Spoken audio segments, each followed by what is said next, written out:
I challenge anyone, including Democrats and Republicans, to read this book cover to cover. And if you still vote for them after reading this book, well, then you're the problem, not the solution. Because I don't know, when you read this book, how anyone could possibly vote for them with the corruption that we expose in this book.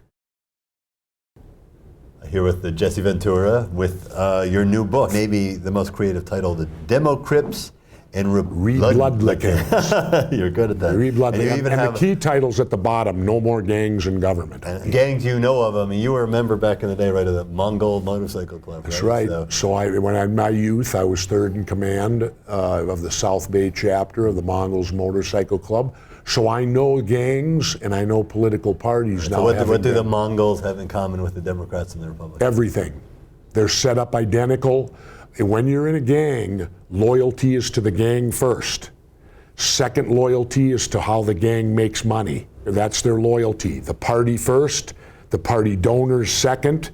Where do we, the people, fit in? Third or fourth, maybe? This move to parties as gangs, is that a natural evolution of political parties? Is it just something that has happened? I think that they end up growing into a monster. I think if you read chapter 2, you'll find that I have 3 pretty good allies who oppose political parties.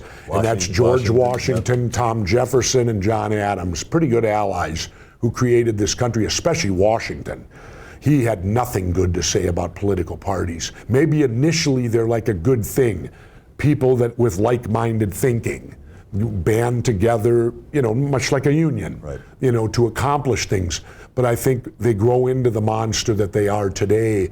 And today there's only one recourse, in my opinion, to save the country, and that is to abolish the political parties. Right, because you're even talking about no third parties. I mean, you of course got elected as a Reform Party third party candidate, yep, and now you're saying that doesn't work either. No, and the reason why, any third party in which to compete is going to have to corrupt themselves. Mm-hmm. So you've already got a 2-headed monster. Why would you want a 3-headed one? Right. And the first step we could take, it's such a simple one, and it could be done at the local level with local ordinance.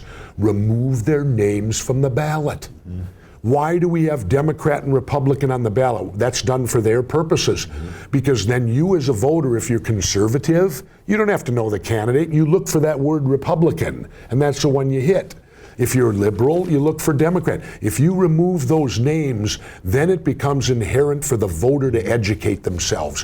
What does John Smith stand for? Now, the parties could still exist. They could endorse the same way the teachers union endorses, the firemen's union would endorse.